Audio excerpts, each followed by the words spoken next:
Katie Riposta, staff member of Riposta Funeral Home in Belfast, a family-owned funeral home for over 40 years. The funeral home offers many alternative methods of disposition, including green cremation, complete traditional burials, as well as any other legal method of final disposition. Katie will discuss how COVID-19 has impacted the funeral home industry and what changes have been made to cope with social distancing, graveside services, and other issues. Katie, are you still with us? I sure hope so. Well, good morning, and thank you all for having me here. I appreciate it. I know I'm kind of a fish out of water in the circumstances, but I hope this conversation, I've had other conversations with several of the other people that are on here today, to kind of lift the veil between funeral homes, at least ours, and the general public and maybe their perceptions. So I hope this can be part of that conversation. And I want to thank you again for allowing me to speak. I don't think that I'll have quite as long a presentation as Valerie, and quite as nice probably. Mine is more from a perspective standpoint of how the novel coronavirus has affected our specific funeral home and what I've seen as far as trends in dealing with other funeral homes and navigating moving people from out of state during this time. Having people taken care of if they were traveling and things like that. So I appreciate the introduction, Tony, and I'm the managing funeral director here at my family's funeral home, Riposta Funeral Home, and we have direct cremation of Maine in Belfast. We also own and operate our own crematory. So I know he mentioned some of that, so I won't go into too many boring details about that. But first off, I guess if you remember back to the beginning of when the pandemic kind of broke out, so to speak, in early spring here in the United States, everyone kind of went on the scare and lockdown. And so initially in Maine, that affected us, where our funeral home, which is normally an open door policy, people can pop in, ask questions, go through a variety of things that they may be dealing with either before death or during an at-need situation where they have a current death. That kind of ceased. And that was hard for us because we're used to providing immediate questions immediate answers to questions that people have. And we immediately had to close the doors and have people work by appointment. So I would say initially I saw a lot of anger and people not understanding yet kind of what the restrictions were and why we had to follow them. So from a serving the public standpoint, it initially became hard because that open door had to be closed. So we were allowed by the state to have 2 people in at a time for an arrangement conference.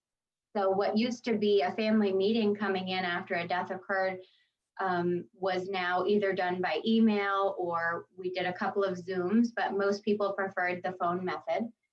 And just making sure that if we were planning any sort of service, we had to let the family know that that was going to be under 10 people in the facility at a time. And again, this is early on when the virus was first rolled out and restrictions had started here. I would say we had to limit our office staff, people that were non-essential personnel, not the attendants who would go on the initial transfers or deaths. And the funeral directors had to be here, but the non-essential personnel, the office staff and such, had to stay home. We were just trying to keep everybody's exposure levels to a minimum. So that was, I guess, the initial response to when the shutdown started. The nursing homes and the facilities that we served also changed their guidelines. So those guidelines where we would normally go into the hospital bed or the nursing facility and receive someone directly from their bed, we no longer were allowed in some of the facilities because of the transmission possibility. So we would bring our equipment to the door, and in some cases the facilities don't carry body bags or shrouds. So we would need to provide that to them and, allow them to go inside and do what work we typically do, and then bring our equipment out to us. So I would say that was a brief snapshot of how we initially responded in the March and April. So it was quick work, sanitizing lights. So we purchased some UV sanitizing lights, and after each family came in, we would sanitize the area where the people had been. A lot of our clients are older and some of them are immune suppressed, and so they would be in that range of people that would be at more of a higher risk of exposure. So we wanted to safeguard, first of all, ourselves, and second of all, any possible transmission from ourselves to other people. I don't know if you all follow the news in Waldo County, but I'm sure as it made the statewide news as well as national news, we had an outbreak in one of the nursing facilities locally. And so Waldo County, as a quite rural county overall, and we're not usually exposed to many of the things that more urban areas like New York City and Boston and some of the larger areas in Florida have been experiencing. But because of this outbreak, it put us in a very quick, acute situation where we were dealing with active cases of the coronavirus and several deaths from the coronavirus.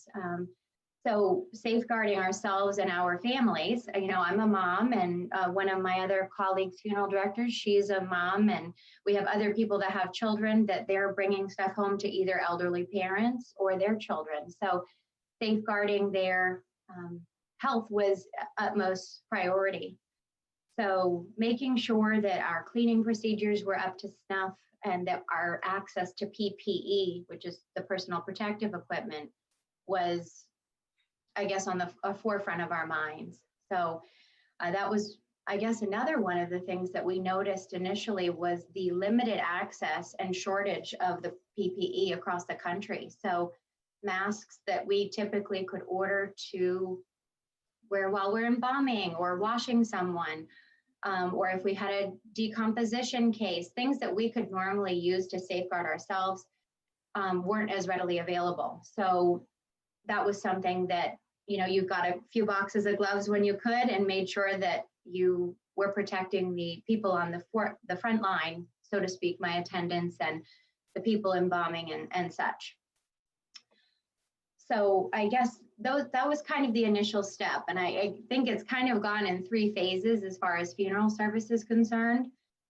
During that phase 1, I call it around here, which was the initial phase where there was kind of mass panic, masks weren't readily available, people weren't wearing them. That was the time where we had to just institute and be creative, and as creative as possible with the families that we were serving. I did see an uptake during that time in people requesting information for pre-arrangements for themselves and for elderly loved ones. So it definitely, I noticed a trend in, it was making people face their own mortality. Even if healthy individuals, people my age or, slightly older than myself were coming in as couples to say, you know what, we don't want to have our children worry about this. I want to talk about what my plan is if something should happen. So it started a conversation that is an uncomfortable conversation for much of our country, which is what would happen if I die. So of the positive things that happened during that initial phase, I think it was that it started a conversation for people that many people are uncomfortable with, which is what's going to happen when and if I die. During this limited time, we were having 10 and under for inside funerals. So, and I was listening to the gentleman who was speaking from the National Funeral Consumers Alliance, and a couple of the things that he brought up were, people having pre-arrangements for visiting hours or receptions and things like that, that they just weren't able to have happen. And, it's been a sad time. It's been a time of, buffering anger and grief. And I think the anger comes from people not being able to celebrate in the way that they had hoped. And the hurdle for us has been helping them to create a meaningful experience while still celebrating their loved one, even if it's in a smaller scale or not exactly what they had viewed it in their minds prior to this pandemic. So, I'll share a story, a firsthand story, and it was a gentleman, and from the outbreak that happened here in Waldo County, he was unable to go in and be with his dying wife because of the facility's restrictions. And so over the course of a few weeks, she was dying, and after her death, we had a graveside service for her. And he was an elderly gentleman, and he just stood at the gravesite with myself and about 5 other people and cried and cried and cried and said, I never got to say goodbye. I never got to see her. I never got to say goodbye. And just watching him, his pain of what he needed to grieve was he needed that tangible, I want to touch my wife and say goodbye, whether before she passed or after. And that was taken away. And that's just one instance of how this has changed the way that we're dying, which is in many cases alone, and the way that we're celebrating people's lives or grieving. My own grandmother passed away, well, 2 of them actually. My Grammy, who lives here in Maine, she died in December, so we were unable to bury her because it was winter and the cemetery was closed. So we kept her here with us until May, and then my mom's mom, and then in May, all the restrictions were in place. So I remember being a pallbearer / funeral director and carrying her to the gravesite and then leaving so that some of my cousins could be present at the gravesite that weren't able to attend the funeral service in December. So it's affected, our own family in many ways, both professionally and personally.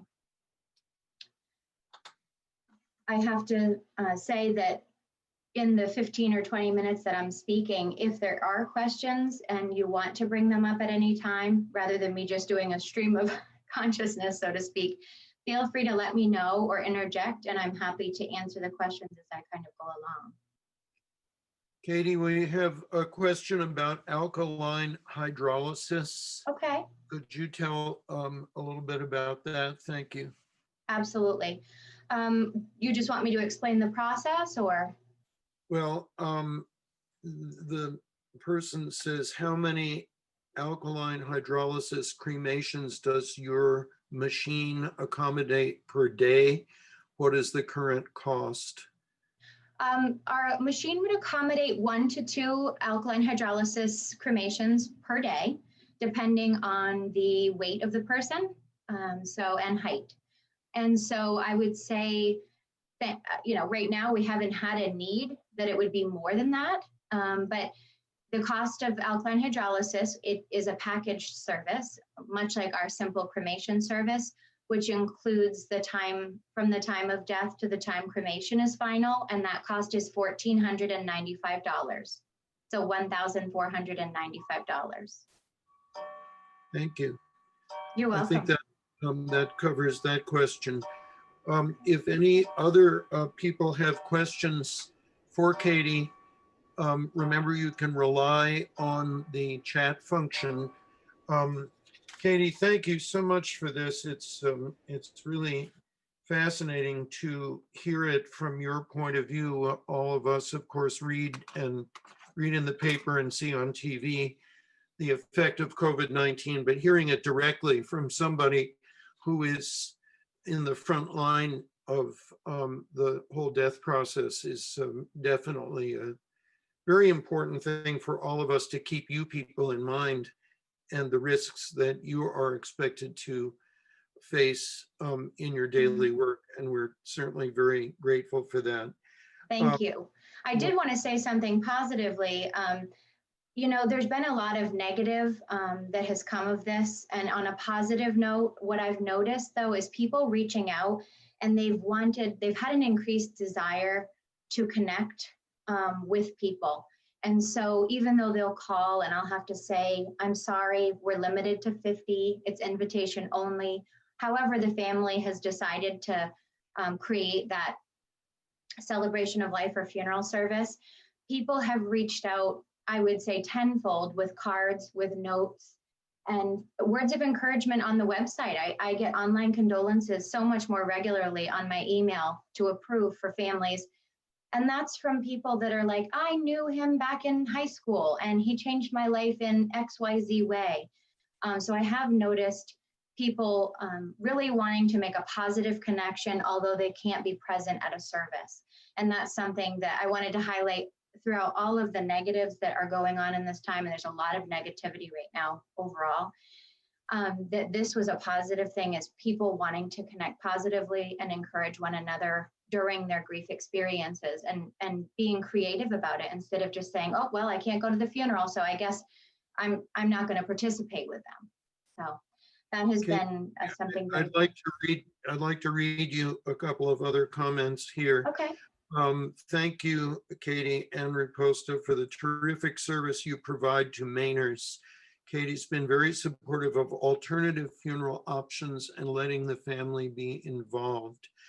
And then someone else has written to ask, how many water cremation requests do you get per year?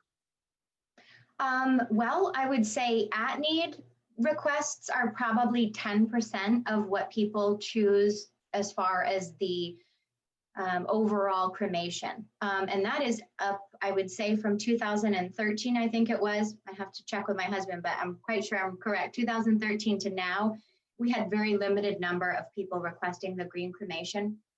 And now I think people are, we're trying to make sure to get people educated about what it is. And because it's now less scary, because people are learning about the process a little bit more people are requesting the service.